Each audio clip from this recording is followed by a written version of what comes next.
What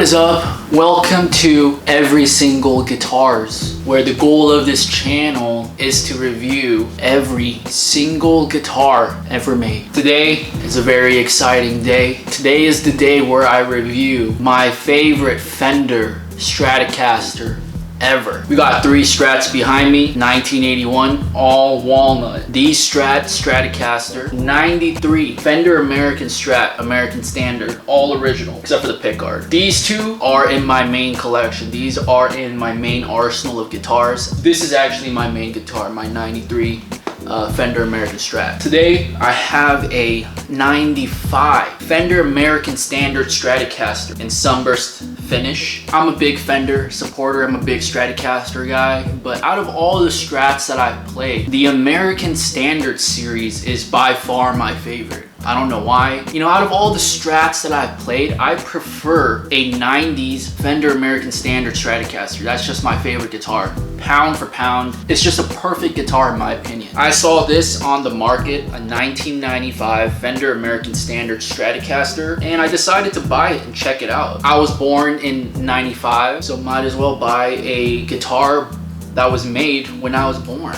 It's the same birthday as me, or not the same month. I think this is a February. I took off the neck and it was like February something, 1995. So right off the bat, you know, since this is my main guitar and since I've owned this and played this and inspected this guitar for a while, I always thought that all the American Standards were the same, you know, regardless of the year. You know, maybe one may have been made in 95 like this is 93. I realized that there's some minor differences. From an aesthetics point of view, the headstock design is different, or the headstock design is the same, but how they design the font and everything is different. On this 95, there's a different style Fender logo, as well as the serial number being on the back corner, whereas on my 93 the serial is on the front. The Fender logo is different as well. You know, there's nothing on the back. I've actually seen some Japanese made Fender Strats with the same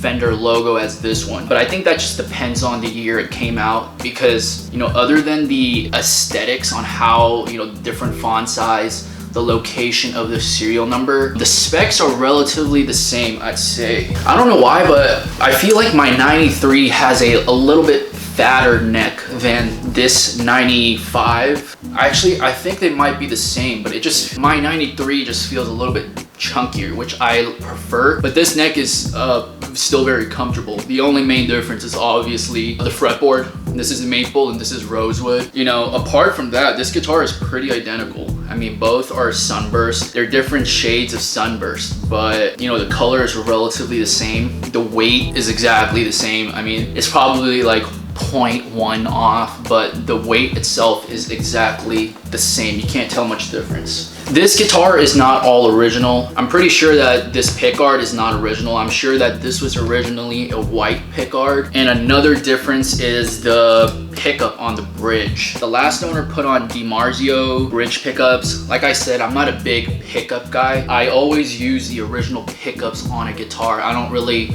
modify my pickups or anything, but since this guitar already came customized, I just decided to leave it the way it was. And the reason why I don't really like modifying pickups is just because I like to keep a guitar all original if possible, and I just don't like how, you know, these 2 single coil pickups look exactly the same and then you have this one completely different looking pickup design. In terms of tone, you know, this guitar sounds incredible, but you know, just from an aesthetics point of view, I like balance, I like symmetry. You know, having 2 identical ones and then 1 offset is just not my style, but everyone is different. You know, that shouldn't even be big of an issue. But other than that, this guitar is all original. Another similar thing from this and the 93, 2 string trees. I know some American Standards from the 90s have 1 string tree. I honestly don't even know the function of a string tree. Apparently it's for like intonation and tuning, but I've owned guitars with 1 string tree, with 2 string trees, and some older ones with like a circle type string tree, like on my old telly. But you know, I personally didn't see any difference in terms of how I play or the tone it sounds. When I first got this guitar, this bridge was it was so high. It was lifted so high. And I thought that it was because of the string gauge. He put on really heavy strings. So I thought that because of the string gauge, like the tension was a lot stronger.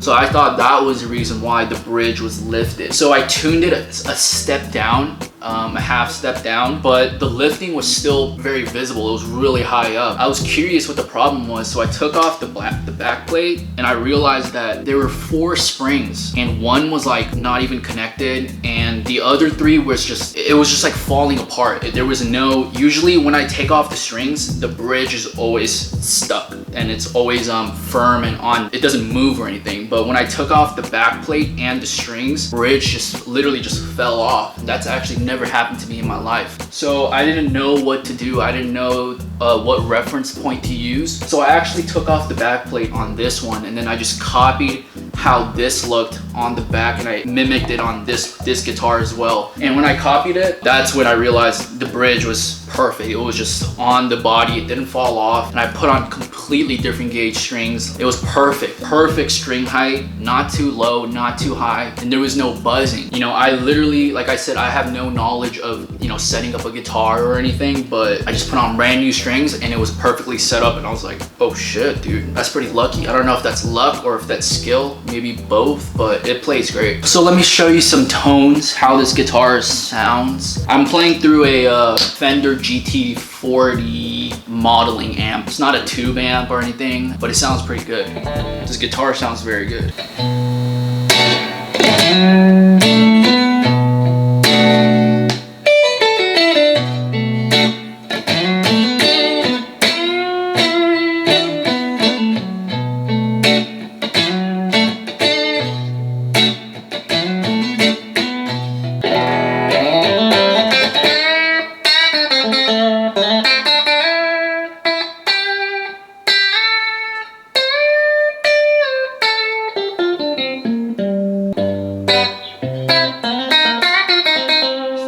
Snappy classic Strat tone.